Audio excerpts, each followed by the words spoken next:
The U.S. Department of Homeland Security conducted a series of raids over New Year's weekend on undocumented immigrants in a number of states, including Georgia, North Carolina, and Texas. Federal officials said they have taken more than 100 people into custody, most of whom arrived in the U.S. within the past 2 years and are now awaiting deportation. But immigration groups are fighting back, and the nation's highest immigration court issued a ruling last night to delay some of the deportations. Even before these moves, hundreds of thousands of undocumented immigrants were being deported annually. And for those who grew up in the U.S., that means they have found themselves living in what feels like a foreign country. Special correspondent Fred de Sam Lazaro reports from Mexico. Miguel Ramirez works in Mexico City, and an almost daily ritual is to call his mother in St. Louis. He lived there too until he was deported 3 years ago and banned for life from ever re-entering the U.S. But yeah, she's devastated, you know. The shy 23-year-old, brought to the U.S. by his mother as a young child, admits he fell in with the wrong crowd. He got caught in a burglary, and his sentence was community service until... I get a note from the judge telling me that because you're an illegal immigrant, you don't qualify for this program, and you're going to have to start doing your time. Most of his time was actually done in immigrant detention centers before he was dropped off at the Mexican border. That to me was rough. It was one of the roughest things ever.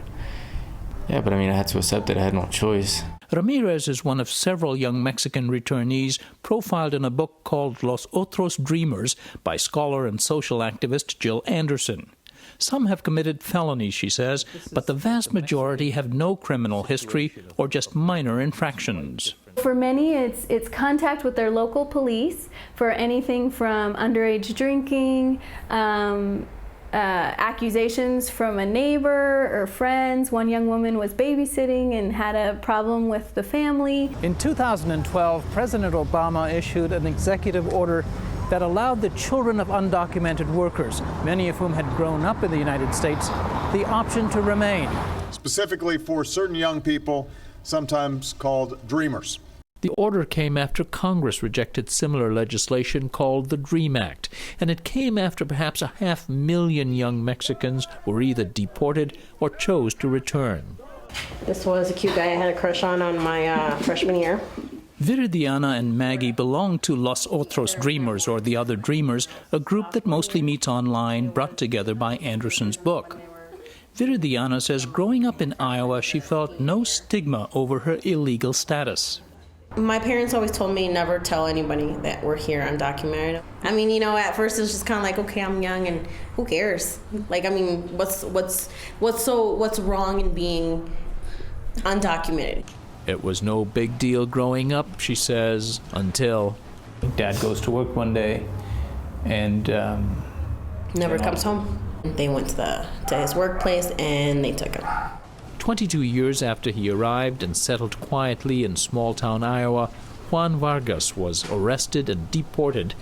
That brought abrupt, wrenching decisions for others in the family. My older sister, she decided to stay in the United States, and I totally understand that. I mean, it is my home too. I do miss it, but you know, I would rather stay with my parents. Viridiana quit her job and, with her mother, returned to Mexico against her father's wishes. He said, well, I don't want you here. You know, I don't want you to be here. Just stay home. 25-year-old Maggie got the same advice from her parents. Home for her was Dalton, Georgia, where she too felt no different from her wide circle of friends until high school. I wanted to go to work, I wanted to find scholarship. That's when the things started to, wait, so you're different? That's when I started to actually recognize I was undocumented and that I didn't have the same opportunities. Lacking money to go to college or get a legal, good-paying job, she decided, agonizingly, to move to Mexico, a country she'd left at age 3. My parents stayed. I came by myself at 18.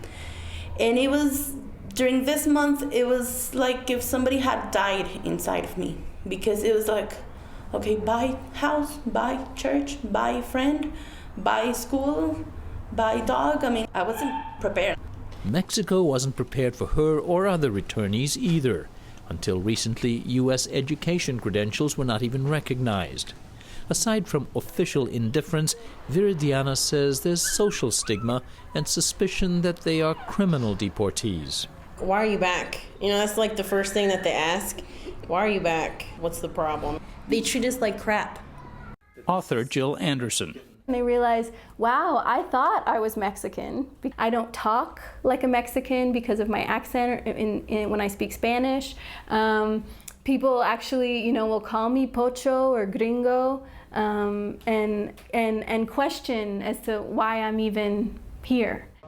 There is one industry that is happy they are here: call centers, whose operators speak American English.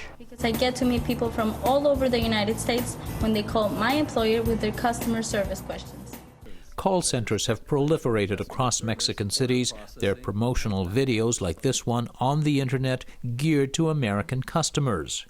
It's one of few places where returnees can find work.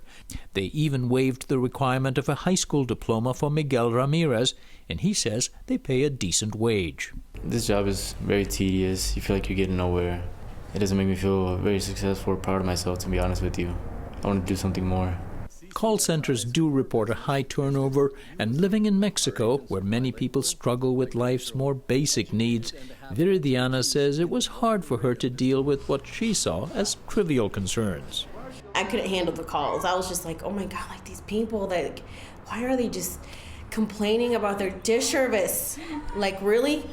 And then I'm thinking, like, girl, you used to be one of those dish people that would call and be like, what is wrong with you? Your service sucks. Like, that really bothers me, and I cannot do this job. She now works as a transportation dispatcher and lives with her parents. Her mother, Patrice Hidalgo, says on a fraction of their former income, life here is difficult. Here, because of my age, I can't get a job, and the security situation is not good. It's much worse now in Mexico than it was before we left. And the security situation along the migration routes to the U.S., now overrun by gangs, trafficking in drugs and people, keeps many from fleeing Mexico again. Do you ever contemplate going back to the United States illegally? I do contemplate it, not a lot, because it is a risk. For her part, Maggie got a job teaching English, and she attends college, hoping to get into tourism promotion. I want to travel more in this country. I mean, I know it's beautiful. I know it has many positive things. And I'm starting to see that beautiful side of Mexico.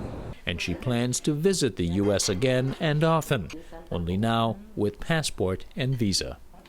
For the PBS NewsHour, this is Fred DeSam Lazaro in León, Mexico. Fred's reporting is a partnership with the Undertold Stories Project at the University of St. Thomas in Minnesota.